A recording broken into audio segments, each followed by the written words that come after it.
Day subscribers, thank you so much for joining me today. I am Jeremy, this is the Financial Education Channel, and today it's my favorite day of the entire month. We're talking 4 stocks I'm buying now, and this might be the most interesting video I've ever made as far as the 4 stocks I'm buying series, because we got a little different format going today, and we'll talk about that in just a minute. First, I got 2 public service announcements I want to make. One is in regards to this book. This book has been read by over 1,000 people out there, guys. That is freaking awesome. I bow to you guys. That's awesome. One thing, if I could please ask you guys to do. This book has 25 reviews on Amazon. It's been read by over 1,000 people. If you guys could please take out 2 or 3 minutes out of your day after the end of this video and just go and review it and just say whatever you feel about the book, it would mean so much to me, guys. If we take that from 25 reviews to like 50 or 75 reviews by the end of the weekend, that would mean a lot to me. I got it linked in the description, so you can just click on it from there and just go straight and review it if you bought it, guys. That would mean a lot. So other public service announcement I got to make is I got a video coming out tomorrow about the top 5 worst stock market investments I've ever made in my life. It's a video you guys have been requesting for a while now. So I'm going to basically tell you in my 9 years career, what are the 5 worst investments I've ever made in my life. And if you're wondering if So that should be very interesting, guys. Look out for that tomorrow. I hope you enjoy that. So let's look at how these stocks have done so far since I've added them to the list. So Google, I added this one back on March 1st, 2017.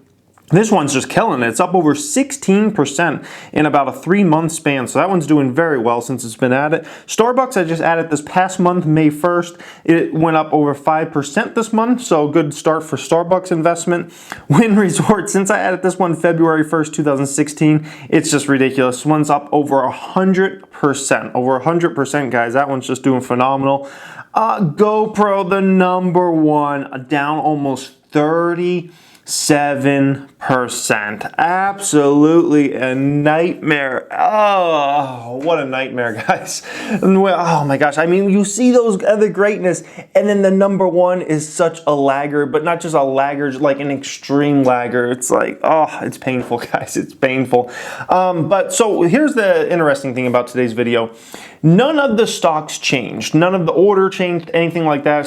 No stocks got kicked out or anything like that. So what I wanted to do is I wanted to, instead of just telling you why I'm bullish on these stocks and doing the same kind of video as basically last month's video, I thought how I would do it this month is I get a lot of questions about all these stocks, particularly GoPro, but all of them, like, oh, negative things like, oh, you know, what if this happens? What if this happens? You know, they don't like this about it. I'm going to act like you in the camera there are giving me a bearish case and asking me some bearish questions about these stocks that are legit questions to ask. And I'm going to answer them back the best way I can, guys. And we'll start the easiest ones, the Google, the Starbucks, and then we'll make our way down to Wynn Resorts and GoPro last, which that one has the most questions of all them. Obviously, that's the easiest one that, you know, can get questioned because it's down a massive amount since I started investing in it, guys. So let's go ahead and jump right into this. I hope you guys enjoy. Hit that thumbs up button if you do, and let's get into it, guys. So Google, let's talk about that one first. First question I get in regards to Google is,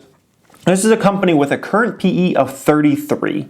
Isn't that high, Jeremy? Don't you like lower PE companies? Absolutely, I like lower PE companies. Like, I love to pay a lower PE. A current PE of 33 is high. I will say that.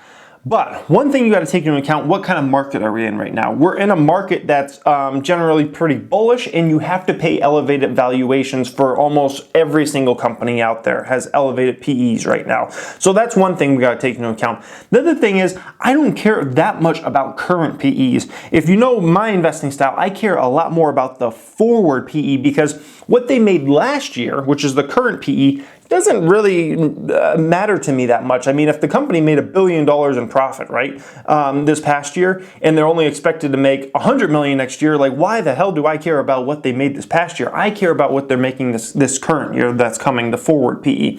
So when you look at the forward PE of Google, that's about a 23. Not so expensive now when you look at it a forward PE basis, and you look into the way Google's growing, the way YouTube's growing, the way Android's just continued to grow all across across the world. You look at YouTube TVs now starting to be rolled out, and a lot of positive things with Google. So I expect them to be much more profitable this year, and much more profitable the following year, guys. So the whole current PE of 33, is it high? Absolutely, but I care about the forward PE. I care about what the future profits are, not what the profits were last year, because that's kind of irrelevant to me, guys. Number 2 question I get, and the last question I really get a lot in regards to Google is the YouTube advertiser boycott? You know, that whole situation that kind of blew up here on YouTube, everybody kind of found out about it, the YouTube advertiser boycott. Is that going to affect earnings negatively over the short term, long term? It could maybe barely affect earnings, but in the short term. You got to realize YouTube still makes up a very small amount of Google's revenue and profits in the end, guys. Now, YouTube's growing fabulous, so that's great. So it's becoming a bigger and bigger piece of Google's business, but right now it's still a much smaller piece when you consider it to the actual Google business and you know, the way Google Cloud has grown. Also, in my opinion, I have not seen the advertisers that left, I have not seen them leave and continue to leave. I've seen every major advertiser pretty much out there come right back. So maybe they dropped off for a week or a couple of weeks, but in my earnings on this channel, and the amount of advertisers I see, like Coca-Cola, I see their ads, I see McDonald's, I see Samsung, like I see huge brands. So I have no reason to believe that the advertisers that did leave have continued to leave. I think they're all back already, guys. And that's great because that will push up ad rates that everybody has to pay out there. So, which will be good for Google's earnings in the end. So I do not think the advertiser boycott will affect Google much in the short term or long term, for sure not in the long term. Let's talk about Starbucks. So I get 2 questions in particular with Starbucks. First one is kind of similar to the Google question. Starbucks has a current PE of 31, and it's a coffee shop. It's a coffee shop. Isn't that a bit high? Yes, it is a bit high for a coffee shop. However, when you take in the forward PE's 26, still a little bit high, but you got to understand, once again, we're in an elevated PE environment right now. You have to pay more money for pretty much every single thing you want out there, you know, valuation-wise. Starbucks is opening a store or more a day in China right now. So that's phenomenal growth there. Starbucks is pushing more and more into the food game. So as Starbucks gets better at food, their earnings are going to go up and up and up, because instead of people just going in for their latte or their frappuccino, they get their latte. Oh, and they get you know, some type of breakfast sandwich, or they get some type of, you know, turkey BLT or whatever, guys. So as they get better and better at food, they will sell more and more food. As they get better at marketing it as well, that will push up profits and begin to take that average ticket price at a Starbucks is around $5, maybe take it up to about a $7, $8, $9, $10 you know, type price. And if you can do that across, you know, tens of thousands of stores, that's a huge difference in your business. Then you take into the roasteries, the huge mammoth Goliath beast flagships they're going to have in many major cities like New York and Chicago, Paris, Dubai, like all these major cities. I think that's just going to be something that not only brings up more revenue and profits, but really reinvigorates the brand as something just really cool out there, guys. So that's kind of how I look at it. A little bit high PE, absolutely, but it's a consistent business and it's a growing business, a very nicely growing business. Number 2 question I get on Starbucks is, what if Howard Schultz runs for president? Because it's a legit question. It sounds like he might. You know, I would say it's like a 50-50 chance if he runs in the next election here, and he would run as a Democrat. And is it a risk? Absolutely. He would have to start campaigning at the very beginning of 2019, if not the end of 2018, because election is 2020. Like, you got to start all the way back there. So it's a risk in the sense that if Howard Schultz was lost from the company and he's, you know, out there campaigning, especially if he becomes president, he's not going to be involved with the company anymore. I think it's a big loss because he's a major guy with the company. I mean, he's as important as anybody with that company, more important than anybody at the company. He's the Steve Jobs of the coffee business. You know, what Steve Jobs was to electronics, Howard Schultz is to the coffee business. So if he did run, it's a legit question, and I would consider selling just because I believe that company is just much better run when he's in the forefront of that company. So it's a legit risk. It's a legit risk, and it's something I do think about, guys.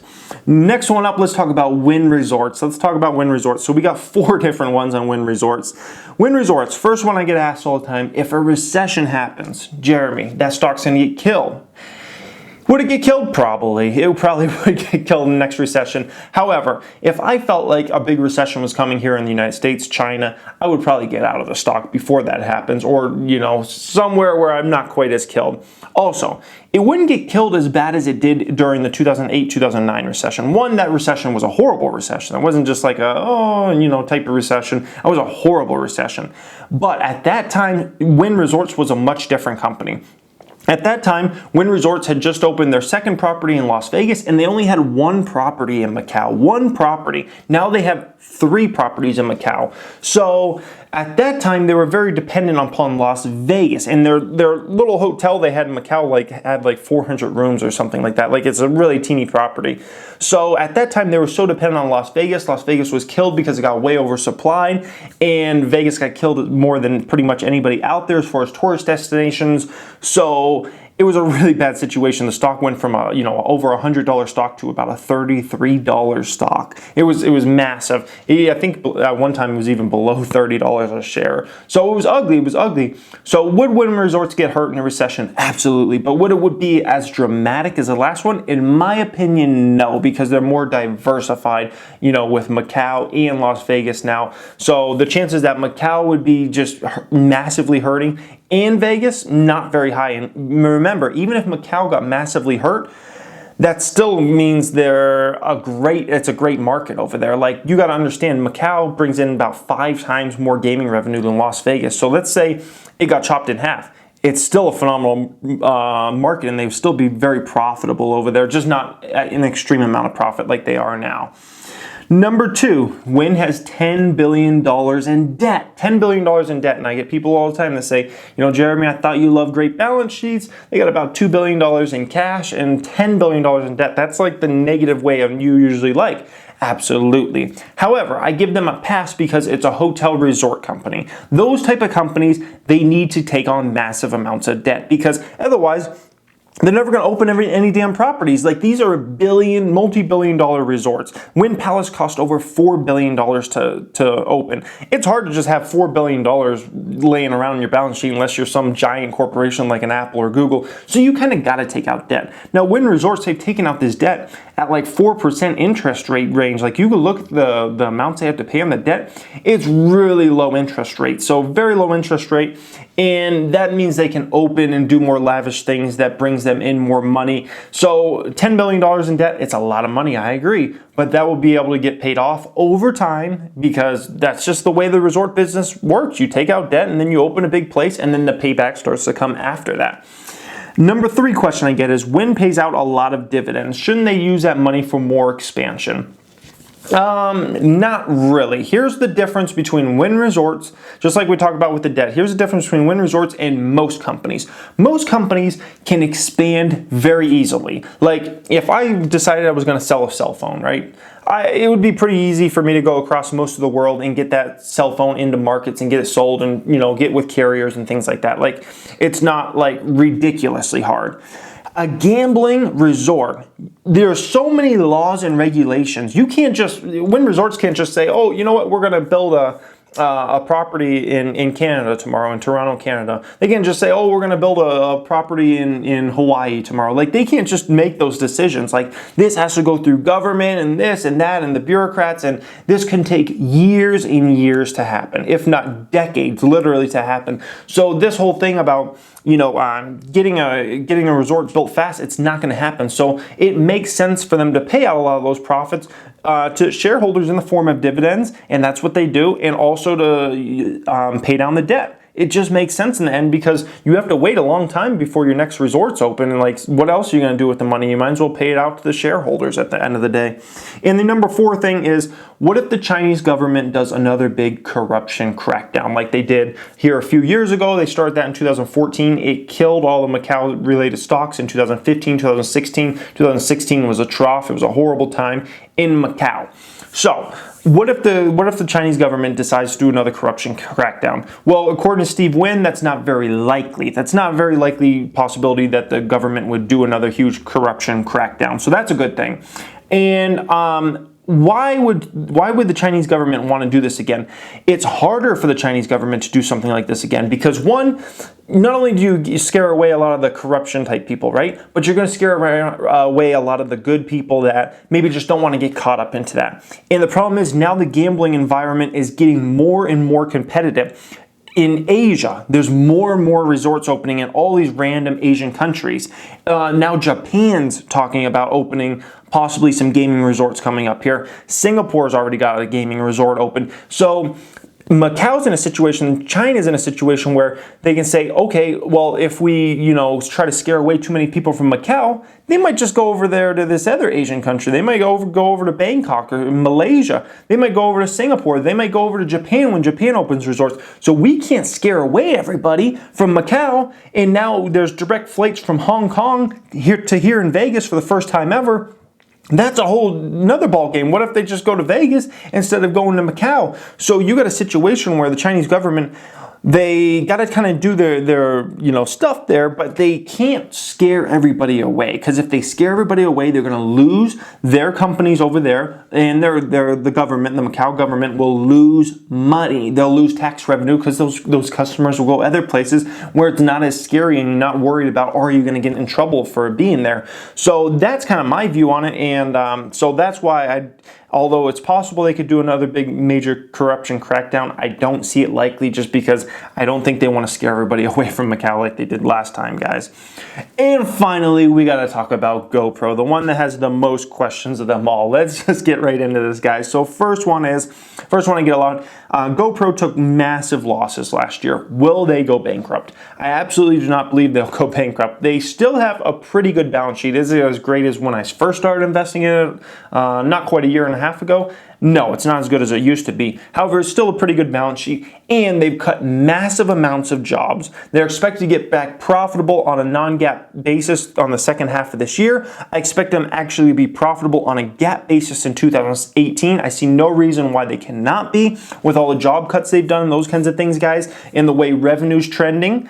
So I see no reason why they would go bankrupt unless they just totally mess things up again and they had to do more job cuts. Like, it would have to get ridiculously absurd for this company to go bankrupt or anything like that. So that is not a realistic possibility in my opinion, although everything's possible out there, guys.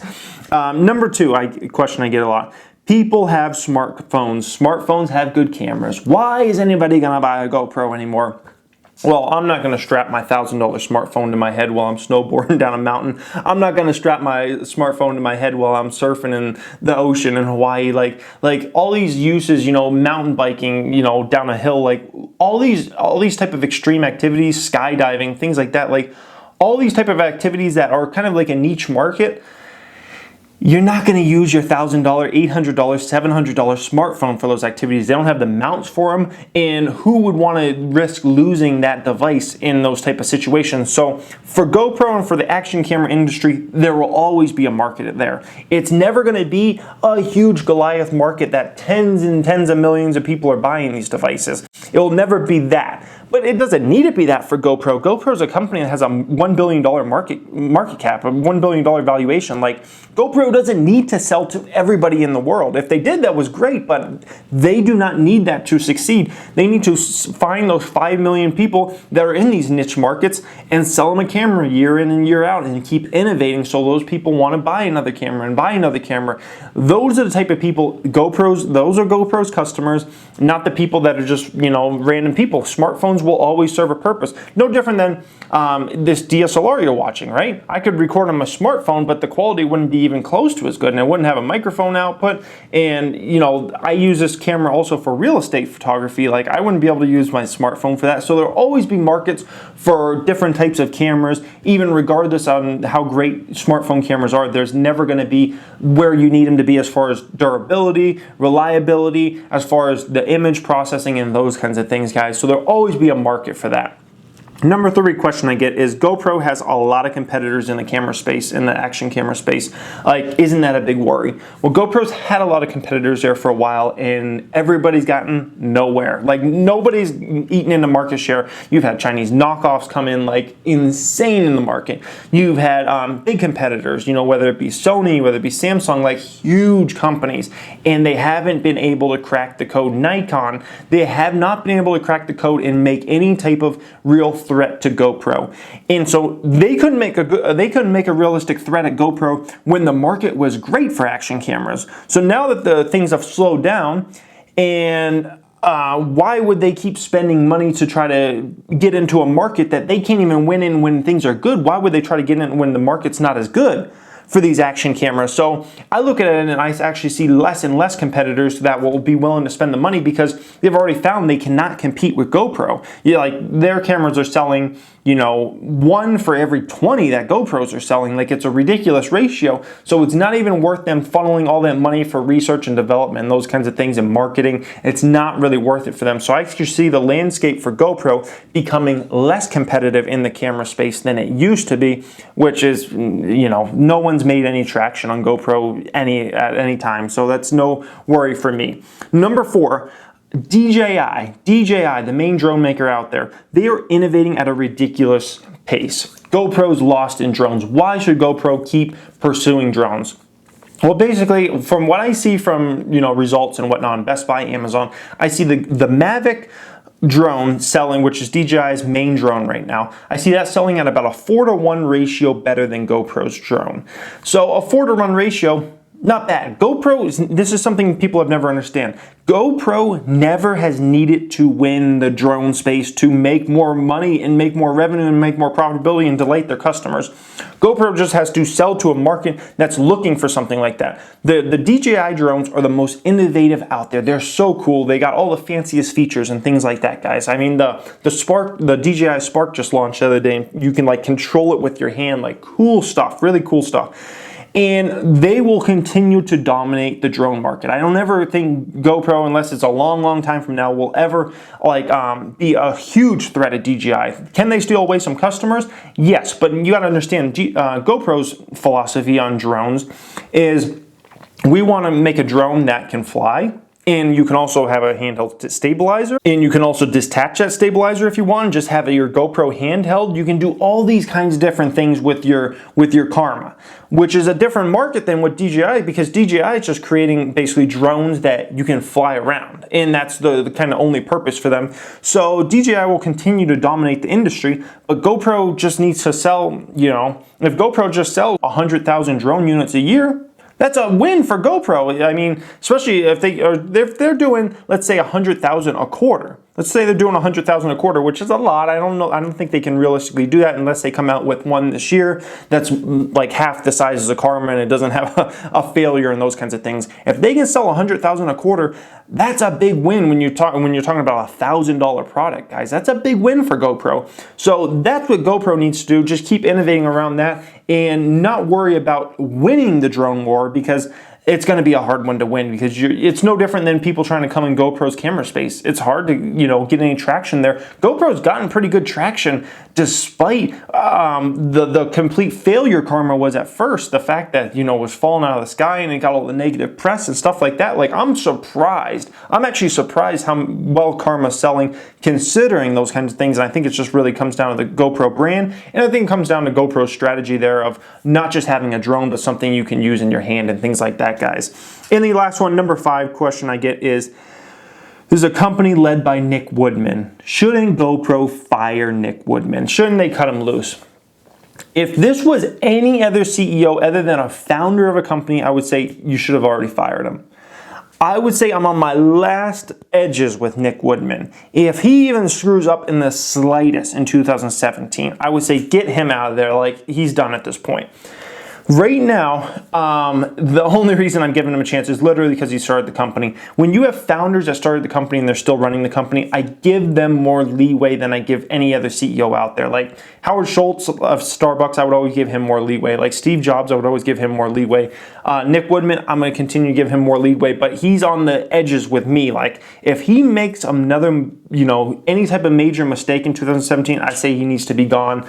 I only believe in him still because literally he's a founder and he's fabulous at marketing. I just hope he's finally surrounded himself with the people that are right on the engineering front, which they have the guy from Apple they brought in, which was one of Apple's key employees over there in the engineering field, which Apple keeps very secret. They brought in one of those guys, and this year we will see the first products from that Apple engineer. And I hope he was the right guy, and we'll see if he was the right guy. If not, then it's going to be a tough situation for me, and I'm going to continue to be down in that position. If he was the right guy, he could literally change the company. We will see how that goes. And I hope you guys enjoyed this. I just kind of want to attack like the bearish case that, I get these questions all the time in comment section on all these different stocks, and I just want to address them once and for all so I don't have to go in and like reply back each and individual. Like that's a lot of time consuming stuff. And we did it today, and I thought it was fun. I hope you guys enjoyed it today. And probably next month we'll get back to the regular thing because I'm sure there'll be a lot more news in regards to all these stocks. If you just came across this channel, you may want to subscribe. We talk personal finance on the channel. We talk entrepreneurship. We talk the stock market more than everything, including this series we do every single month, the first of the month. Don't forget, if you read this book already, please go leave it a review on Amazon. It would mean so much to me, guys. Link is in the description. You just click on that and go and review it. It would mean so much. Thank you so much, guys. Hope you have a great day, and thank you for watching, and have a great day again. Bye.